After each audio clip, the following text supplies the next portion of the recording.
जय मसीह की। मसीह में मेरे प्यारे भाई और बहनों, मैं आपका भाई सूरज हमेशा की तरह आप सभी को एक बार फिर से सत्य की खोज में स्वागत करता हूँ। तो चलिए हम शुरू करते हैं हमारे आज के अध्ययन। भाई और बहनों, आज का जो हमारा अध्ययन करने का रहेगा वो रोमी की पत्री 3 अध्याय 9 से लेके 18 पद तक रहेगा। और भाई और बहनों, हमारा जो आज का विषय रहेगा वो है मसीह रहित जीवन के मायने। भाई और बहनों, जब हमारे जीवन में मसीह ना हो तो क्या हो सकती है, हमारे जीवन किस तरह की जीवन हो सकती है, मसीह रहित जीवन का मायने क्या होती है, आज इसे हम समझने जा रहे हैं। भाई और बहनों, बहुत समय पर हमें ऐसा लग सकता है कि हम तो विश्वासी हैं और हमने यीशु मसीह के नाम में बपतिस्मा लिया है, तो मेरे जीवन में तो मसीह है, या फिर मैं मसीह के मार्ग में हूँ, या फिर मैं मसीह के संग हूँ, ऐसा मुझे लग सकता है। लेकिन हो सकता है कि ये हमारी गलतफहमी हो, क्योंकि भाई और बहनों, हो सकता है कि हम मसीह का नाम लेकर अपने आप को धोखा दे रहे हो। यही कारण भाई और बहनों, हम विश्वासी का जीवन भी, अपने आप को विश्वासी कहते हुए भी हम मसीह रहित जीवन जी रहे हैं। तो भाई और बहनों, आज इसे ही हम समझने जा रहे हैं। अंत तक बने रहिएगा। इससे पहले की जो वीडियो से आप हमारे प्लेलिस्ट से देख सकते हैं। और भाई और बहनों, बिना स्किप करके देखिए, वरना हम बड़ी को जोड़ नहीं पाएंगे। हमारा पूरा कोशिश रहता है कि हम बिल्कुल व्यवहारिक शिक्षा, इवन प्रैक्टिकल टीचिंग, पूरा तथ्यों के साथ इन सत्यों को हम आपके समक्ष रखने के लिए हम प्रयास कर रहे हैं भाई और बहनों। तो आप सब बने रहिएगा। चलिए हम शुरू करते हैं। सबसे पहले हम वचन को पढ़ लेते हैं। जैसा मैंने कहा, रोमी की पत्री 3 अध्याय 9 से 18 पद। तो यहाँ पर वचन इस प्रकार है, तो फिर क्या हुआ कि हम इनसे अच्छे हैं? कभी नहीं, क्योंकि हम यहूदी और यूनानियों दोनों पर यह दोष लगा चुके हैं कि वे सब के सब पाप के वश में हैं। जैसा लिखा है कि कोई धर्मी नहीं, एक भी नहीं, कोई समझदार नहीं, कोई परमेश्वर का खोजने वाला नहीं, सब भटक गए हैं, सबके सब निकम्मे बन गए, कोई भलाई करने वाला नहीं, एक भी नहीं। उनका गला खुली हुई कब्र है, उन्होंने अपनी जीभों से छल किया है, उनके होठों में सांपों का विष है और उनका मुंह श्राप और कड़वाहट से भरा है। उनके पांव लहू बहाने को फुर्तीले हैं, उनके मार्गों में नाश और कलेश है, उन्होंने कुशल का मार्ग नहीं जाना, उनकी आंखों के सामने परमेश्वर का भय नहीं। तो भाई और बहनों, ये था हमारा जो वचन, जिस पर आधारित करते हुए आज हम सत्य और उन तथ्यों को समझने जा रहे हैं। यहाँ पर हम जो बातें मुख्यतः समझ में आती है कि हर किसी ने पाप किया है। Everyone has sinned, हर किसी ने पाप किया है भाई और बहनों। और जब हम पाप के मार्ग में होते हैं तो हमारा जीवन मसीह रहित जीवन हो जाती है। यही कारण मैंने शुरुआत में कहा, हम अपने आप को विश्वासी कहते हुए भी हम मसीह रहित जीवन जी रहे होते हैं, क्योंकि हम पाप में होते हैं। भाई और बहनों, आज इसे हम समझने जा रहे हैं। अंत तक बने रहिएगा। तो भाई और बहनों, इससे पहले की जो अध्ययन थी उसमें हमने देखा था कि प्रेरित पौलुस ने इस बात पर जोर दिया था कि सब कुछ के बावजूद यहूदियों का परमेश्वर के कार्य में एक विशेष स्थान जरूर था। इसमें कोई शक नहीं है, इस पर कोई अस्वाभाविक नहीं है कि यहूदी आपत्ति करता फिर पूछता है कि क्या इसका मतलब ये है कि यहूदी अन्य लोगों से आगे हैं? इस पर प्रेरित पौलुस का उत्तर था कि यहूदी और अन्य जाति एक समान रूप में एक जैसे हैं, अगर वे मसीह के बिन हो तो भाई और बहनों, आप सभी ने देखा होगा यहाँ पर 3 अध्याय 9 पद पर। देखिए भाई और बहनों, आप सभी को याद होगा, इससे पहले हमने जो अध्ययन की थी वहाँ से हमने समझा था कि यहाँ पर प्रेरित पौलुस एक ऐसे व्यक्ति के साथ वार्तालाप कर रहे हैं। कहे तो हम कह सकते हैं कि अपने आप के साथ वो बातें कर रहे हैं, या फिर एक ऐसे अदृश्य व्यक्ति, या फिर एक इमेजिनरी एक काल्पनिक व्यक्ति के साथ चर्चा कर रहा है। वो काल्पनिक व्यक्ति एक यहूदी आपत्ति करता है, यानी कि उसको प्रेरित पौलुस से आपत्ति है, प्रेरित पौलुस की सोच के साथ आपत्ति है। तो एक यहूदी आपत्ति करता प्रेरित पौलुस के साथ यहाँ पर वार्तालाप कर रहे हैं। ये काल्पनिक व्यक्ति है जिसके साथ ये प्रेरित पौलुस यहाँ पर चर्चा कर रहे हैं। इसी संदर्भ में ये पैसे से भाई और बहनों, वरना अगर इस बैकग्राउंड को हम नहीं समझेंगे तो हमारे मन में ये सोच आ सकती है कि आखिरकार प्रेरित पौलुस ये सारी बातें किसे कह रहे हैं, आखिरकार प्रेरित पौलुस किसके साथ यहाँ पर बातें कर रहे हैं। तो भाई और बहनों, यहाँ पर ये हमें समझना हुआ कि प्रेरित पौलुस एक काल्पनिक, एक इमेजिनरी, एक ऐसे व्यक्ति जो कि एक यहूदी व्यक्ति है जो प्रेरित पौलुस से सहमत नहीं है, ऐसे व्यक्ति के साथ प्रेरित पौलुस यहाँ पर वार्तालाप कर रहे हैं। तो भाई और बहनों, इसी घटना का एक कंटिन्यूएशन है। इससे पहले के अध्ययन में हमने देखा था कि दोनों जन के बीच में कैसा चर्चा की गई थी, वो सारा वहाँ पर दर्ज है, उसी का कंटिन्यूएशन है। तो यहाँ पर हम 3 अध्याय 9 पद में फिर से एक बार देख सकते हैं, जैसा यहाँ पूछा गया है, तो फिर क्या हुआ, क्या हम उनसे अच्छे हैं? कभी नहीं, क्योंकि हम यहूदी और यूनानी दोनों पर ये दोष लगा चुके हैं कि वे सब के सब पाप के वश में हैं। ऐसा यहाँ पर प्रेरित पौलुस उस आपत्तिकर्ता को कहते हैं। वास्तव में इन यहूदियों को इस बात का बिल्कुल एहसास नहीं था कि परमेश्वर का न्याय उन पर भी था। परमेश्वर लोगों के एक समूह पर दूसरे समूह से अधिक अपनी दया नहीं दिखाएगा। भाई और बहनों, इस तथ्य को आज हमें समझना होगा। परमेश्वर हर किसी को एक ही नज़रों से देखते हैं, है ना, हर किसी का न्याय करते हैं। ऐसा नहीं कि परमेश्वर किसी का पक्षपात करते हैं। ये चीज़ हमने पुराने नियम में और इस घटना में भी देखा है कि ऐसा नहीं है कि वो अन्य जाति है, उसे व्यवस्था की कुछ भी समझ नहीं है, इसलिए उन्हें मतलब बख्श दिया जाएगा। ऐसा भी नहीं है। और ऐसा भी नहीं है कि ये तो यहूदी है, चुने हुए जाति है, यही कारण ये जितना भी पाप करे फिर भी इन्हें बख्श दिया जाएगा। ऐसा बिल्कुल नहीं है। चाहे वो अन्य जाति हो या चाहे यहूदी हो, परमेश्वर दोनों का न्याय करेंगे। किस तरह करेंगे, इस पर हमने पिछले अध्ययन में चर्चा किया था, है ना। ऐसा नहीं कि वो अन्य जाति उसे व्यवस्था की समझ नहीं बोल के उसे छोड़ दिया जाएगा, लेकिन परमेश्वर के पास उसके लिए भी एक क्राइटेरिया है ना, जिस पर आधारित करके परमेश्वर उसका न्याय करते हैं। एग्जैक्टली आज भी इसी तरह हम विश्वासी भी, ऐसा नहीं है कि हमने यीशु मसीह के नाम में बपतिस्मा ले लिया है, हम चढ़ावा देते हैं, हम सभाओं में जाते हैं, हम प्रार्थना करते हैं, हम प्रचार करते हैं, इसलिए प्रभु हमें क्षमा कर देंगे। चाहे हम जितने भी पाप करते रहे, प्रभु हमें क्षमा करते रहेंगे। ऐसा बिल्कुल नहीं है भाई और बहनों। परमेश्वर जिस तरह एक अन्य विश्वासी जो बिल्कुल परमेश्वर की उद्धार पर विश्वास नहीं करते हैं, उनका जिस तरह परमेश्वर न्याय करते हैं, एग्जैक्टली हर वो विश्वासी का भी परमेश्वर न्याय करेंगे।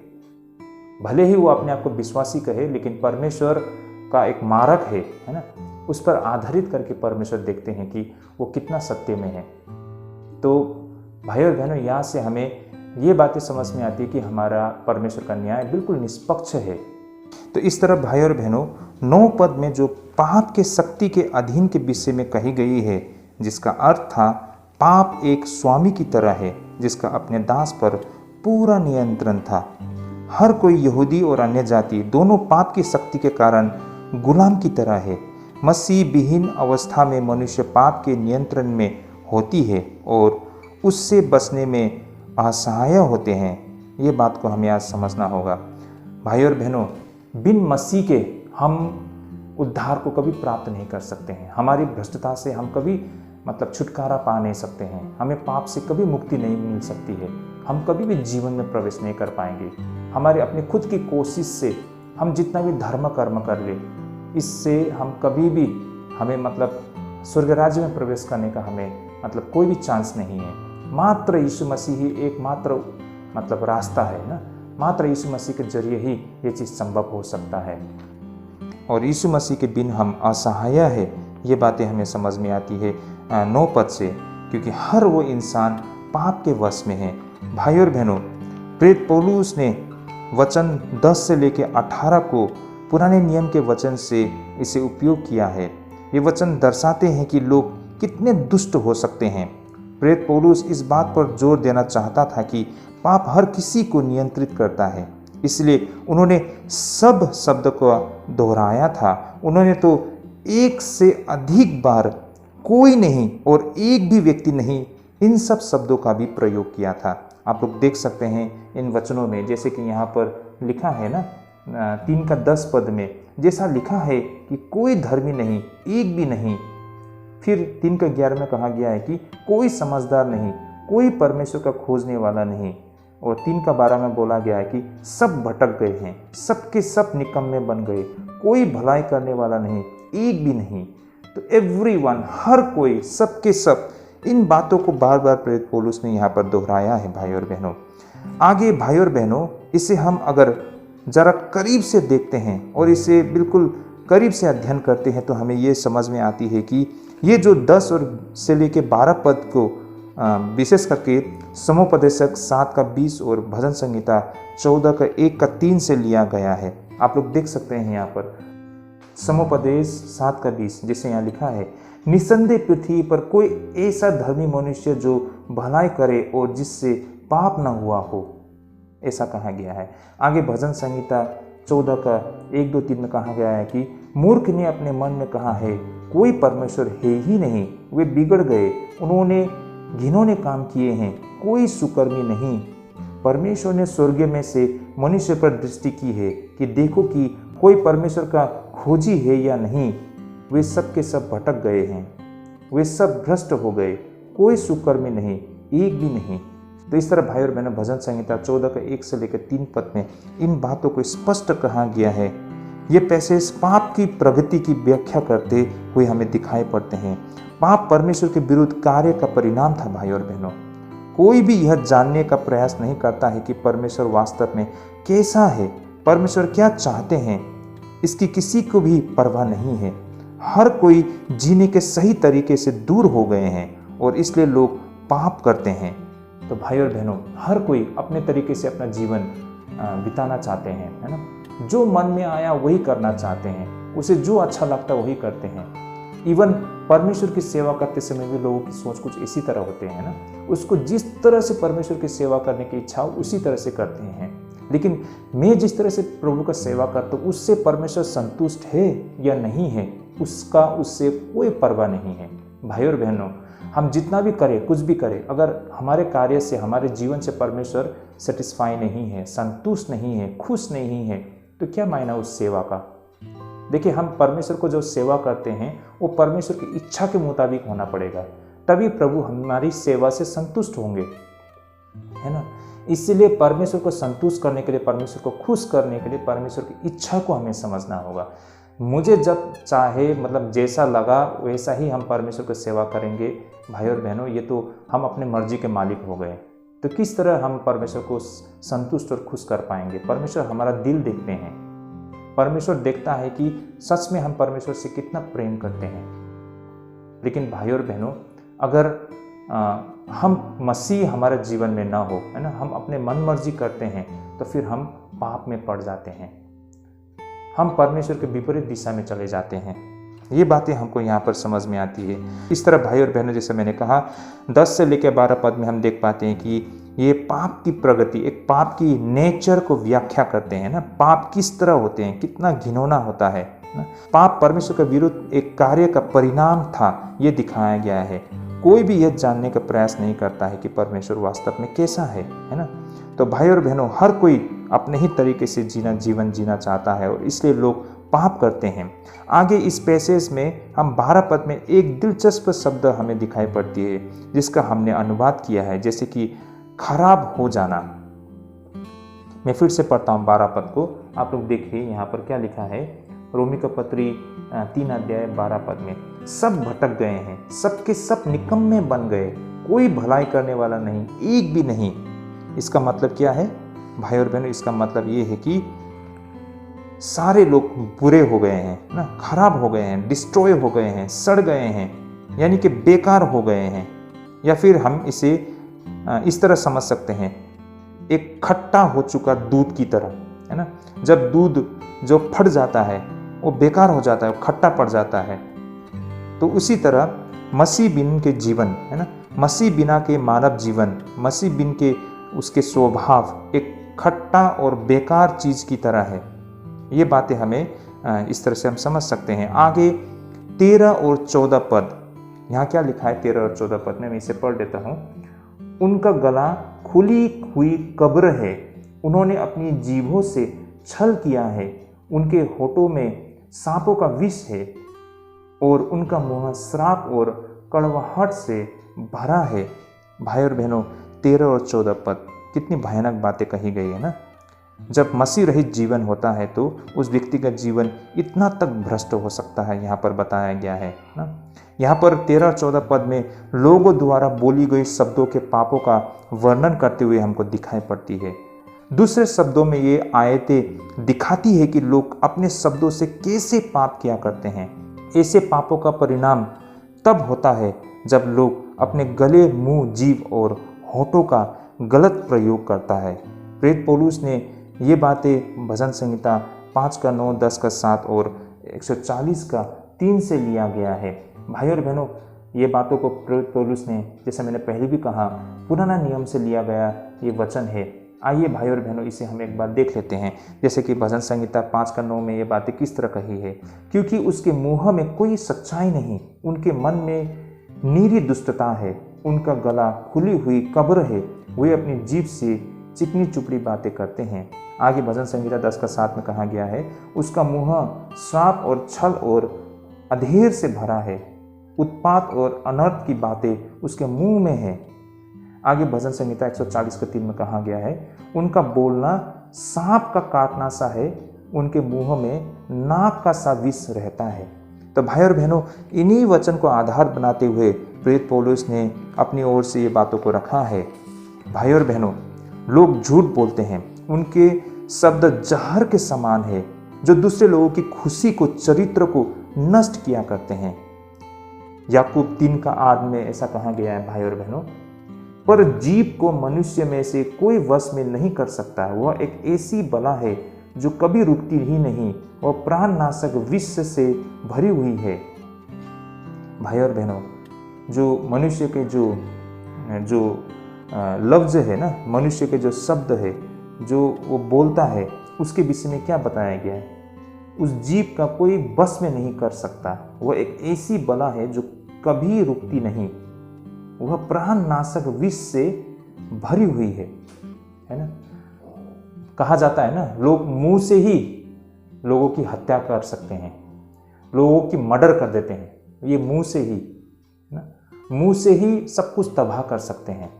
और एक ऐसी मान्यता है लोगों का ना, कहना है कि ऐसा कहा जाता है ना, आप लोग ने कहीं बार सुना होगा कि जीभ में हड्डी नहीं होता है। कहने का तात्पर्य मतलब अपने जीभ को लोग काबू नहीं कर सकते हैं, कुछ भी बक देते हैं। तो लोग ऐसा क्यों करते हैं, किस लिए करते हैं, कब करते हैं? जब उसके जीवन में मसीह नहीं होता है। मसीह रहित जीवन देखिए, वो व्यक्ति बहुत ही मतलब उसका जीव ना, उसको जीव को वो काबू में नहीं कर सकते हैं। अगर वो मसीह में रहता है तो मसीह के हर वो सिद्धांत को वो याद किया करता है और उस सिद्धांत के तहत चलकर अपने जवान को वो अपने काबू में रख सकता है। लेकिन मसीह रहित जीवन होने पर अपने जवान को वो काबू में नहीं रख पाते हैं और इस जीव की वजह से वो कितना मतलब तबाही लाते हैं, है ना। एक दूसरे के जीवन में हो, है ना, समाज में हो, किसी व्यक्ति का इंडिविजुअल लाइफ को बर्बाद करना हो, मतलब दंगा फैलाना हो, झूठ बोलना हो, मतलब हर चीज़ ये जीव इसके द्वारा कितना बड़ा नुकसान पहुंचाया जाता है। ये इसलिए होता है क्योंकि वो मसीह में नहीं है। भाई और बहनों, आगे इन्हीं बातों को और भी गहराई से रोमियो के पत्र 3 का 15 से 17 में कहा गया है ना। जैसे यहाँ पर कहा गया है कि उनके पाँव लहू बहाने को फुर्तीले हैं, उनके मार्गों में नाश और कलेश है, उन्होंने कुशल का मार्ग नहीं जाना। भाई और बहनों, ये 15 से लेकर 17 पद देखने पर हमें समझ में आती है कि बुरे कार्य अक्सर बुरे शब्दों का परिणाम होते हैं। भाई और बहनों, ये हकीकत है। अगर हम याकूब के पत्री 3 अध्याय 5 और 6 पद में देखते हैं तो यहाँ पर जैसे साफ साफ कहा गया है कि वैसे ही जीभ भी एक छोटा सा अंग है और बड़ी बड़ी डींगे मारती है। देखो, थोड़ी सी आग से कितने बड़े वन में आग लग जाती है। जीभ भी एक आग है और हमारे अंगों में अधर्म का एक लोक है और सारी देह पर कलंक लगाती है और भवचक्र में आग लगा देती है और नरक कुंड की आग से जलती रहती है। तो भाई और बहनों, क्या कुछ कर सकता है इसकी व्याख्या की गई है। आगे हम यशायाह चैप्टर 59 वर्स 7 और 8 में से ये हमें समझ में आती है कि कैसे लोग तुरंत हमला करते हैं और दूसरे लोगों को चोट पहुंचाने के लिए तत्पर रहते हैं। यहाँ तक कि वे लोग मारने या हत्या करने के लिए भी तैयार होते हैं। वे शांति से रहने का प्रयास नहीं करते। वे जहाँ भी जाते हैं परेशानी और दर्द पैदा किया करते हैं। चोट सबसे पहले एक व्यक्ति को ही लगती है, लेकिन ऐसा व्यवहार जल्द ही बाकी समाज को भी नुकसान पहुंचाती है। भाई और बहनों, यहाँ तक इन बातों को, तथ्य को समझ पा रहे होंगे। आगे भाई और बहनों, अंतिम में 18 पद। भाई और बहनों, आप सभी को ये याद रखना होगा कि जो हमारा आज का अध्ययन है वो रोमियो को पत्री 3 अध्याय 9 से लेकर 18 पद तक में, या आखिरी 18 पद में यहाँ पर क्या लिखा है देखिए। उनकी आंखों के सामने परमेश्वर का भय नहीं, मतलब उनको परमेश्वर का कोई भय नहीं, कोई डर नहीं। वो परमेश्वर को किसी हालत में सम्मान नहीं करता है। भाई और बहनों, यहाँ पर ये 18 पद को प्रेरित पौलुस ने अपने विचार 11 पद से फिर यहाँ पर दोहराया है। अगर आप 11 पद को देखेंगे तो उसी 11 पद को यहाँ पर 18 पद में दोहराते हुए हमको दिखाई पड़ते हैं। सभी के पाप परमेश्वर के विरोध है ना। सभी लोग आज परमेश्वर के विरोध में पाप क्या करते हैं। भजन 36 का एक ऐसे व्यक्ति के विषय में बताती है जिसे परमेश्वर का कोई डर नहीं। देखिए भजन संहिता 36 का 1 में क्या लिखा है। दुष्ट जन का अपराध मेरे हृदय के भीतर यह कहता है कि परमेश्वर का भय उसकी दृष्टि में नहीं है। भाई और बहनों, एक ऐसे व्यक्ति के विषय में ये जो वचन बताती है जिसे परमेश्वर का कोई डर नहीं, कोई भय नहीं। सभी पाप लोगों द्वारा उन्हें बनाने वाले परमेश्वर के प्रति सम्मान की कमी से आती है। भाई और बहनों, जिस दिन हम परमेश्वर का सम्मान करना छोड़ देते हैं ना, परमेश्वर का आदर करना छोड़ देते हैं, मान लीजिए उसी दिन से वो व्यक्ति अंधकार के जीवन में प्रवेश करना शुरू कर दिए हैं। देखिए, जो कोई व्यक्ति अपने गुरु को सम्मान देते हैं वो व्यक्ति जीवन में हमेशा वो सफल हो सकता है। जो कोई अपने माता पिता का सम्मान देते हैं वो कभी दुख नहीं पाएंगे। उसी तरह जो व्यक्ति परमेश्वर का आदर और सम्मान भय मानते हैं वो व्यक्ति जरूर भी जीवन में प्रवेश कर पाएंगे। लेकिन जो व्यक्ति अपने परमेश्वर का आदर नहीं करता है, फिनिश, खत्म। जो व्यक्ति परमेश्वर का भय डर नहीं मानता है वो अब बेलगाम घोड़े की तरह है। वो कहीं भी जाके फंस सकता है, कुछ भी हो सकता है। वो परमेश्वर के नियंत्रण से निकल चुका है। तो भाई और बहनों, जो व्यक्ति परमेश्वर का डर भय नहीं मानता है ना, वो व्यक्ति तबाह हो जाएगा। बड़ी आश्चर्य की बात है, लोग कहते तो हैं कि हम परमेश्वर का आदर सम्मान करते हैं, परमेश्वर से प्रेम करते हैं, लेकिन उसके आचरण से दिखाई देता है कि वो परमेश्वर का कितना भय मानते हैं। छोटे से मैं उदाहरण देता हूं। जब आप बाइबल लेके चलते हो तो बाइबल को आप किस तरह इस्तेमाल करते हो? कहीं भी फेंक के रख देते हो। मैं ये नहीं कहता हूं कि बाइबल को पूजना शुरू कर दो, ये मैं नहीं कह रहा, लेकिन अगर आप परमेश्वर को सम्मान, परमेश्वर का आदर देते हो तो परमेश्वर के वचन बाइबल को भी आप सम्मान दोगे, है ना। उसे सही तरीके से पकड़ोगे, सही तरीके से इस्तेमाल करोगे। लोग बाथरूम जाके आते हैं लेकिन बिन हाथ धोए वो बाइबल को छू लेते हो।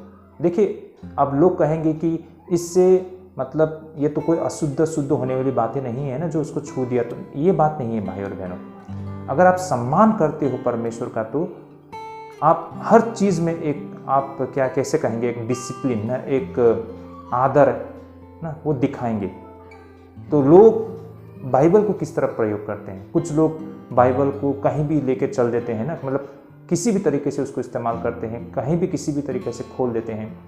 प्रार्थना करते समय लोग अपने एक पाँव के ऊपर दूसरे पाँव चढ़ा के बैठा है और वो प्रार्थना कर रहा है। जस्ट इमेजिन कीजिए, चाहिए था उस व्यक्ति को घुटने टेक कर प्रार्थना करे, चाहिए था घुटने टेक कर प्रार्थना करे, लेकिन वो तो पाँव के ऊपर पाँव बैठा के वो प्रार्थना कर रहा है।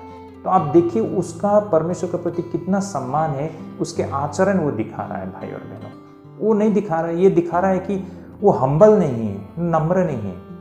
नम्र होता तो दोनों पाँव के बल अपने घुटनों में पड़ के हाथ जोड़ के प्रभु का प्रार्थना कर रहा होता, लेकिन वो तो डिमांड करने की तरह एक पाँव के ऊपर दूसरा पाँव रख के वो परमेश्वर से कुछ डिमांड कर रहा है ना। तो परमेश्वर को आप कितना आदर सम्मान देते हो? कुछ लोग अपने मुंह के अंदर कुछ खा रहे हैं, चर्च के अंदर बैठ के वो मुंह में डाल के प्रार्थना कर रहा है, मुंह में कुछ रख के वो वचन सुन रहा है। मतलब ये दिखाता है कि आप कितने सीरियस हो या नहीं हो। इससे पता चलता है कि आप परमेश्वर को कितना आदर सम्मान देते हो। देखिए भाई और बहनों, तो ये दिखाता है कि आप परमेश्वर को लेकर कितना गंभीर हो ना, कितना उसे आदर सम्मान देते हो। आदर सम्मान का मतलब परमेश्वर का लेके आप कितने गंभीर हो। लोग आज परमेश्वर को बहुत हल्के से लेते हैं। तो भाई और बहनों, यहाँ तक हमको समझना होगा। इसलिए अगर आज हम परमेश्वर के गंभीर नहीं हैं ना, उसे आदर सम्मान नहीं देते हैं, तो मत सोचिए कि परमेश्वर भी आपकी जरूरत के समय आपको हाथ बढ़ाएंगे, वो भी आपको लेकर गंभीर नहीं होंगे। तो सोचिए तो हमारा जीवन क्या होगा। इस प्रकार यहाँ पर हम प्रेरित पौलुस को वही करते हुए देखते हैं जो आमतौर पर यहूदी रब्बी किया करते हैं। जैसे कि 10 से 18 पद में हमने देखा है, जो कि यहाँ पर इन पदों में हम देख पाते हैं। इन्हें प्रेरित पौलुस ने पुराने नियम बाइबल से एक संग्रह को तैयार किया है। जिस तरह यहूदी रब्बी है ना, सत्य को व्यक्त करने के लिए, तथ्य को रखने के लिए वो वचन से अलग अलग स्थान से वो वचन को लाकर एक संग्रह बना के लोगों के सामने रखा करते हैं, उसी तरह यहाँ पर प्रेरित पौलुस ने भी अलग अलग जगह से इन वचनों को आधार बनाते हुए लोगों के सामने तथ्य रखा है। शायद आप लोगों को लग सके कि मैं कहाँ से इतना सारा वचन उठा के ला के रख रहा हूँ। नहीं भाई और बहनों, मैं नहीं, ये तो प्रेरित पौलुस इस तरह से अपनी बातों को रख रहे हैं। प्रेरित पौलुस अपनी मर्जी से नहीं बोल रहे हैं, वो अलग अलग स्थान से वचन को लाकर तथ्यों को लोगों के सामने रखने के लिए प्रयास कर रहे हैं। जो आमतौर पर यहूदी रब्बी क्या करते थे, उन्हीं चीज़ों को, उन्हीं तरीके को प्रेरित पौलुस भी यहाँ पर क्या कर रहे हैं। इस तरह से ग्रंथों का एक साथ जोड़ना रब्बी के उपदेश का एक बहुत ही सामान्य तरीका था भाई और बहनों।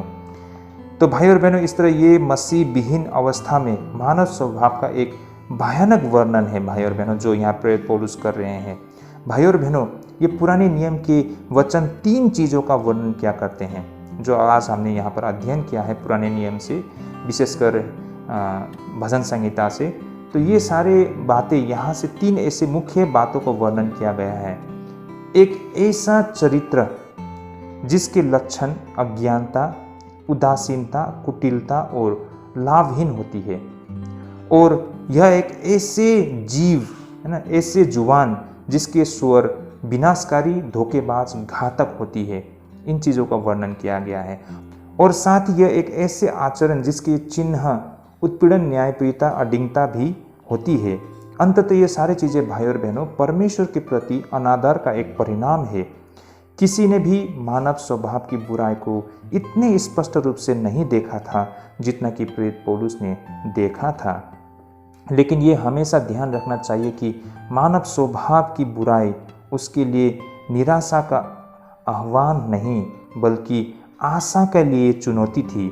जब हम कहते हैं कि प्रेरित पौलुस मूल पाप और मानव स्वभाव की भ्रष्टता में विश्वास करता था, तो हमें इसका यह अर्थ कभी नहीं लेना चाहिए कि वह मानव स्वभाव से निराश था या उसे निंदनीय घृणा की दृष्टि से देखता था। और साथ ही प्रेरित पौलुस ने कभी भी मनुष्य के पाप और यीशु मसीह की मुक्तिदायी शक्ति को कभी भी कम नहीं आंका।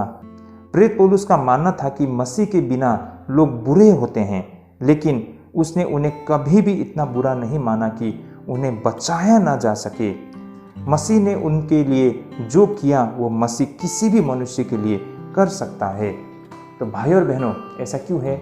क्योंकि हमने देखा है कि प्रेरित पौलुस, जो पौलुस को पहले हम साउल के नाम से जानते थे, है ना, एक समय में साउल विश्वासियों को धर पकड़ करने, उसे बंदीगृह में डालने के लिए उस पर चोट पहुंचाते थे। लेकिन आगे जाके हमने साउल में बहुत बड़ा परिवर्तन देखा और आगे जाके एक बहुत ही दुष्ट इंसान से एक प्रेरित बनते हुए देखा है। तो इतना बड़ा परिवर्तन एक व्यक्ति में हमने जो देखा है, ये परिवर्तन आप और हम हर किसी में हो सकता है, ये संभव है। तो भाई और बहनों, पाप हर किसी इंसान में है। पाप का होना ये मसीह रहित जीवन को दिखाता है, और मसीह के साथ होने का मतलब पाप से दूर होना है भाई और बहनों। तो भाई और बहनों, जब हम मसीह रहित जीवन जीते हैं तो देखिए हमारा जीवन कितना भयानक होते हैं। ये कतई नहीं हो सकता है कि हमारे अंदर हर प्रकार की भ्रष्टता है ना, हम आज भी मसीह में होते हुए हम चोरी करते हैं, ठगते हैं, झूठ बोलते हैं, ईर्ष्या करते हैं, घमंड करते हैं, है ना, नफरत करते हैं। ये सारी बुराई हमारे अंदर है और फिर भी हम अपने आप को ये मान लेते हैं कि मसीह मेरे साथ है या फिर मैं मसीह में हूँ। ये हो ही नहीं सकता भाई और बहनों। इस तरह से तो हम परमेश्वर की निंदा कर रहे हैं, परमेश्वर को हम झुठला रहे हैं। ये हमें कभी नहीं भूलना चाहिए कि परमेश्वर हमारा बहुत ही पवित्र है ना, वो धर्मी और पवित्र, अति पवित्र है। और भाई और बहनों, हम पाप करते रहे और पाप के जीवन जीते रहे और परमेश्वर हमें मतलब अपने साथ रखेंगे, ऐसा नहीं हो सकता है। हमें अपने पाप की स्वभाव को छोड़ने का प्रयास करना होगा या फिर छोड़ना होगा।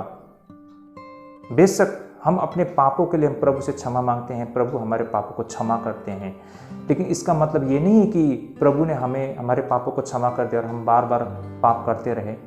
प्रभु ने हमारे पापों को क्षमा कर दिया ताकि हम दोबारा उस पापों को न करें, है ना। हमारे पश्चाताप का मतलब है कि उन पापों से हम नफरत करते हैं, है ना। हमने जो भूल किए उसके लिए हम बहुत दुखी है, अब उस पाप में हम वापस लौटना नहीं चाहते हैं। पश्चाताप का मतलब ये है ना। पश्चाताप का मतलब ये नहीं कि दोबारा हम फिर से पाप कर सके। तो भाई और बहनों, जो कोई ये सोचता है कि हम निरंतर पाप करते रहेंगे भी कुछ नहीं होगा, प्रभु क्षमा कर देंगे, ये दिखाता है कि आप परमेश्वर के प्रति गंभीर नहीं है, परमेश्वर का आदर सम्मान नहीं देते हो, आप मसीह में है ही नहीं। भाई और बहनों, आप आज भी अंधकार में हो। तो जब समय आएगा ना तो आप छूट जाओगे। किसी को ले लिया जाएगा, किसी को छोड़ दिया जाएगा, बताया गया है ना। भेड़ और बकरी में अलग किया जाएगा, ये बताया गया था ना। तो भाई और बहनों, एक छूट जाएगा, एक ले लिया जाएगा। तो छूटने वालों में से शायद आप और हम भी हो सकते हैं, या फिर ले जाने वाले में से भी आप और हम हो सकते हैं। ये हम पर निर्भर करता है कि आज हम किसे चुनते हैं। तो भाई और बहनों, आज वास्तव में हमें परमेश्वर को चुनना होगा, और प्रभु को चुनने का मतलब है हमारी पुराने जीवन को हमें छोड़ना है। भाई और बहनों, तो ये था हमारा आज का अध्ययन। भाई और बहनों, मसीह रहित जीवन कैसा होता है ना, ये हमने आज के अध्ययन से समझा है। तो आई होप यहाँ तक हमें समझ में आई है।